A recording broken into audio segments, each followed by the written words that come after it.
जय श्री राधे, जय श्री कृष्ण। मंदिर श्री बंसी वाले महात्मा यूट्यूब चैनल अंबाला शहर की ओर से आप सबका हार्दिक अभिनंदन है।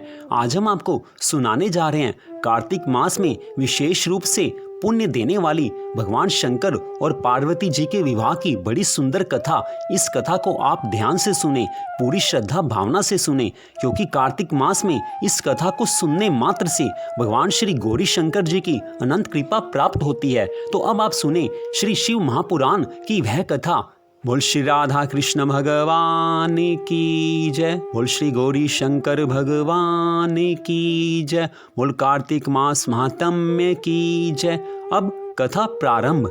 ब्रह्मा जी कहने लगे कि हे देवऋषि नारद, उस समय मैंने शिव जी की आज्ञा से मुनियों के साथ परम प्रीति से भगवान शंकर और पार्वती जी के विवाह के सभी कार्यों का संपादन किया। उन दोनों के सिर पर आदर पूर्वक मांगलिक अभिषेक हुआ और ब्राह्मणों ने आदर के साथ उन्हें ध्रुव दर्शन कराया। हे विपेंद्र, इसके बाद हृदय लंबन का कर्म तथा बड़े महोत्सव के साथ स्वस्ति वाचन हुआ। ब्राह्मणों की आज्ञा से शंभु ने शिवा की मांग में सिंदूर लगाया। उस समय गिरिजा अत्यंत अद्भुत अवर्णनीय रूपवती हो गई। तत्पश्चात ब्राह्मणों की आज्ञा से दोनों एक आसन पर विराजमान हुए और भक्तों के चित्त को आनंद देने वाली अपूर्व शोभा से संपन्न हो गए। हे मुने, तदनंतर अद्भुत लीला करने वाले उन दोनों ने अपने स्थान पर आकर मेरी आज्ञा से प्रसन्नता पूर्वक संसर्व प्राशन किया। इस प्रकार विवाह यज्ञ के विधिवत संपन्न हो जाने पर प्रभु शिव ने मुझ लोककर्ता ब्रह्मा को पूर्ण पात्र का दान किया। तत्पश्चात शिवजी ने आचार्य को विधि पूर्वक गोदान दिया तथा मंगल प्रदान करने वाले जो अन्य महादान हैं उन्हें भी बड़ी प्रेम से दिया। इसके बाद उन्होंने बहुत से ब्राह्मणों को अलग अलग 100 स्वर्ण मुद्राएं, करोड़ों रत्न तथा अनेक प्रकार के द्रव्य दिए। उस समय सभी देवगण एवं अन्य चराचर जीव हृदय से अत्यंत प्रसन्न हुए और जोर जोर से जय ध्वनि होने लगी। सभी और मंगल ध्वनि के साथ गान होने लगा और सबके आनंद को बढ़ाने वाली रम्य वाद्य ध्वनि होने लगी। उसके बाद मेरे साथ विष्णु, देवता, मुनिगण तथा अन्य लोग हिमालय से आज्ञा लेकर प्रसन्नता पूर्वक अपने अपने निवास स्थान को गए। उस समय हिमालय की नगर की स्त्रियां प्रसन्न होकर शिवा एवं शिव को लेकर दिव्य कोहवर घर में गई। वहां पर स्त्रियां आदर के साथ लौकिकाचार करने लगी। चारों ओर आनंद प्रदान करने वाला महान उत्साह फैल गया। उसके बाद उन सब ने लोगों का कल्याण करने वाले उन शिव शिवा का महादिव्य निवास स्थान में ले जाकर प्रसन्नता पूर्वक लौकिकाचार किया। तत्पश्चात हिमालय के नगर की स्त्रियां समीप में आकर मंगल कर्म करके दंपति को घर में ले गई। वे जय जयकार कर ग्रंथि बंधन खोलने लगी।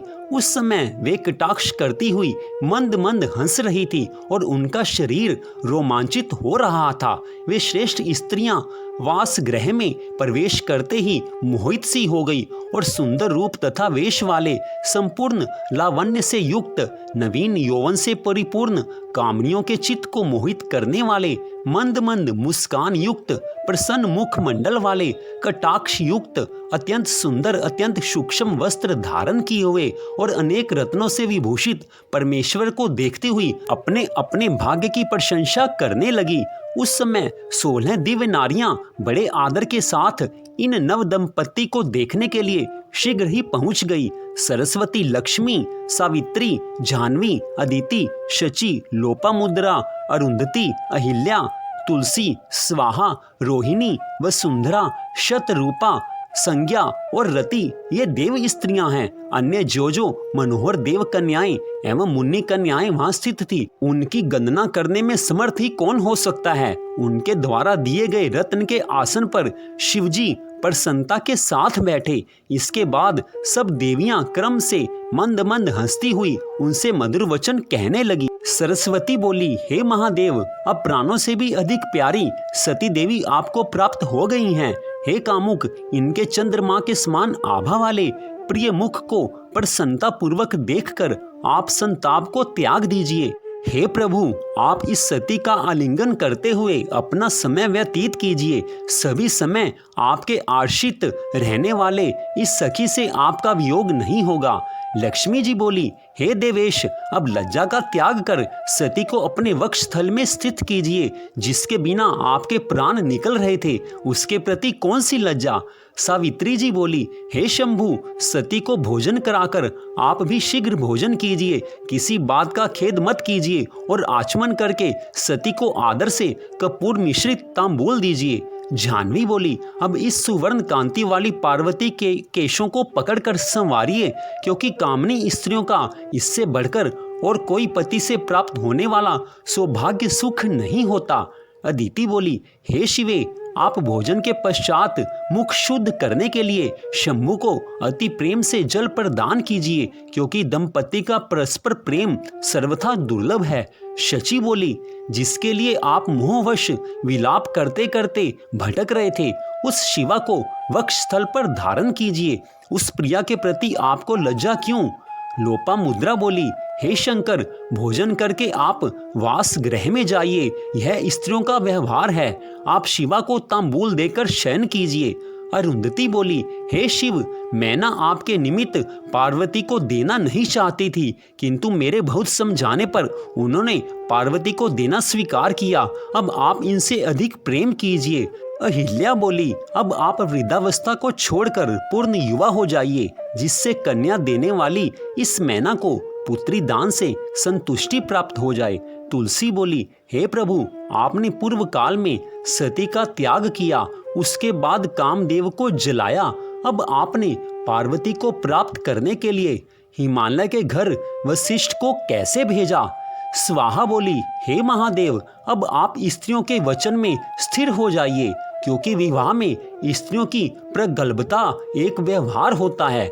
रोहिणी बोली, हे काम शास्त्र विशारद, अब आप पार्वती की कामना पूर्ण कीजिए।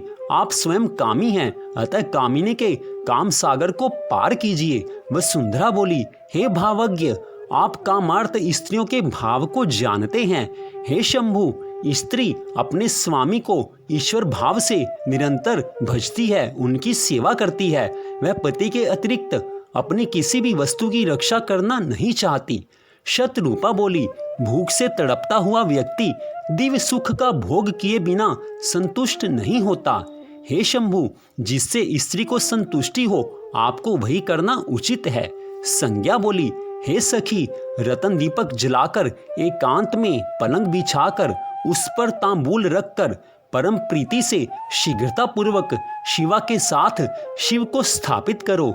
ब्रह्मा जी कहने लगे, स्त्रियों के ये वचन सुनकर निर्विकार एवं महान योगियों के गुरु के भी गुरु भगवान शंकर जी स्वयं उनसे कहने लगे। शंकर जी बोले, हे देवियों, मेरे समीप इस प्रकार के वचन को आप लोग ना बोले।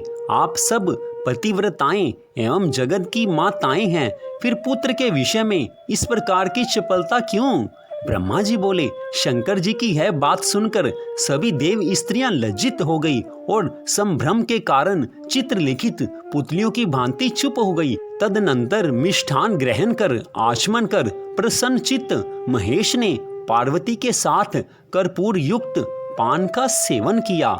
तो इस प्रकार श्री शिव महापुराण की इस परम पावन कथा को आपने सुना, जिसमें कि भगवान शंकर का माता पार्वती जी से विवाह होता है। इस विवाह की कथा और उसके बाद माता सरस्वती, माता लक्ष्मी, माता सावित्री सभी देव स्त्रियों ने जिस प्रकार भगवान शंकर और माता पार्वती जी से प्रेम भरी बातें की, प्रेम भरा व्यवहार किया, इस कथा को आपने सुना। इसको कार्तिक मास में सुनने मात्र से भगवान शंकर की, माता पार्वती की और सभी देवी देवताओं की अनंत कृपा मिलती है। तो मंदिर श्री बंसी वाले महात्मा यूट्यूब चैनल अंबाला शहर की ओर से आपने इस परम पावन कथा को सुना, आपका हार्दिक धन्यवाद। कृपया आप हमारे चैनल को सब्सक्राइब कीजिए ताकि ऐसी ही अनेक कथाओं को आप सुन सके। आपका फिर से धन्यवाद।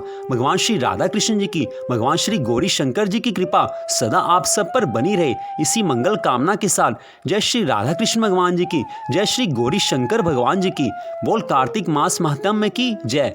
जय जय श्री राधे, जय जय श्री राधे, जय जय श्री राधे श्याम।